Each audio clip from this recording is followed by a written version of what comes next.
Praise the lord. పిల్లరా, ఈ యొక్క ఉదయకాల సమయంలో దీని వాక్యాన్ని చదువుకుందాం. ఇర్మియా గ్రంథము 5వ అధ్యాయం మొదటి వచనం. జెరమయా chapter 5 and verse 1.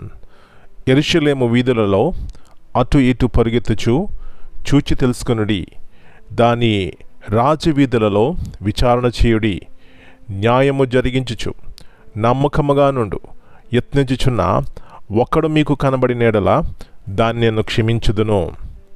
Run ye to and fro through the streets of Jerusalem, and see now, and know, and seek in the broad places thereof, if ye can find a man, if there be any that executeth judgment, that seeketh the truth, I will pardon it. యేసు ప్రభువారి అతి శ్రేష్టమైన నామంలో పిల్లరా మీ అందరికీ శుభములు తెలియజేస్తున్నాను. మరి యొక్క శ్రేష్టమైనటువంటి ఉదయకాల సమయాన్ని దేవుడు మనకి ఇచ్చినారు. దేవునికి కృతజ్ఞతాస్తులు చెల్లించుకుందాం. పిల్లరా, ఇర్మియా ఇక్కడ ప్రలాపించు ప్రవక్త అని కనబడుతుంది. తన జీవితంలో ఎవరి కొరకు ప్రలాపిస్తున్నాడంటే తన కొరకు, తన కుటుంబం కొరకు కాదు, కానీ ఎక్కడైతే మరి పాపము, చెడుతనము, అన్యాయము జరుగుతుందో ఆ ప్రదేశంలో, ఆ దేశంలో ఉన్నాడు. అది చూసినటువంటి ఇర్మియా మరి ఎంతో కన్నీరు కారుస్తూ, మీరు క్షమించబడాలంటే న్యాయము చేయాలి. ఈ న్యాయము ఎట్లా జరుగుతుంది అంటే, న్యాయం జరిగించి దేవుని వైపు మీరు చూసినట్లయితే క్షమించబడతారు. పిల్లరా, క్షమించబడడం వల్ల వచ్చే ఆశీర్వాదం ఏమిటంటే ఆ కుటుంబానికి ఎంతో క్షేమము. పాపం నుంచి ఎప్పుడైతే జయం చూస్తామో, విడుదల పొందుతామో ఏమొస్తుందండి? స్వతంత్రం వస్తుంది, ఎంతో మనశ్శాంతి, ఇంకా చెప్పాలంటే నెమ్మది, ఆరోగ్యం వస్తుంది. పిల్లరా, ఏ పాపం చేత బంధింపబడి ఉన్నారో నాకు తెలియదు, కానీ విడిచిపెట్టినట్లయితే ఎంతో ఆశీర్వాదము. ఎవరి వైపు చూస్తే మనకి ఏమొస్తుందంటే, ఏ ప్రభు అయితే, రక్షకుడైతే తన ప్రాణమును ఆ కలవరిలో నీ కొరకు, నా కొరకు పెట్టి మన యొక్క దోషముల కొరకు, మన పాపముల కొరకు శాపగ్రస్తుడైపోయినారు, ఆయన వైపు చూసినట్లయితే పిల్లరా మనం క్షమించబడతాం.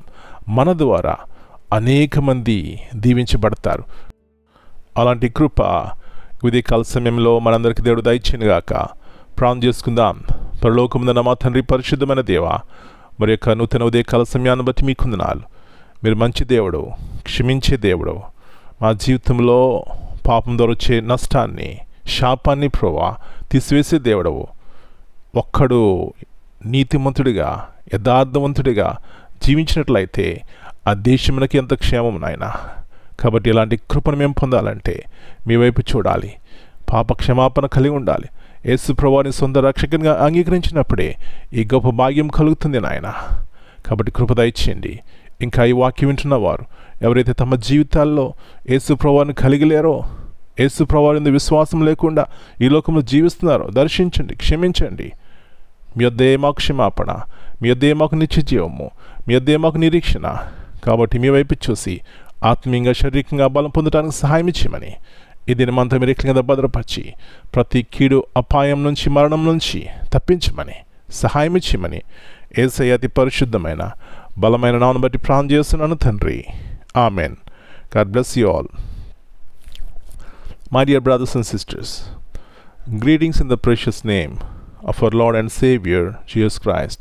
In Jeremiah chapter 5 and verse 1, if you can find one person who deals honestly and seeks the truth, I will forgive this city. This verse shows the depth of God's mercy. Even though Jerusalem was filled with sin and rebellion, God was willing to spare the entire city if there was just one righteous person who lived with integrity and truth. My friends, there is victory in integrity. The Bible says He'll forgive because of that the entire city.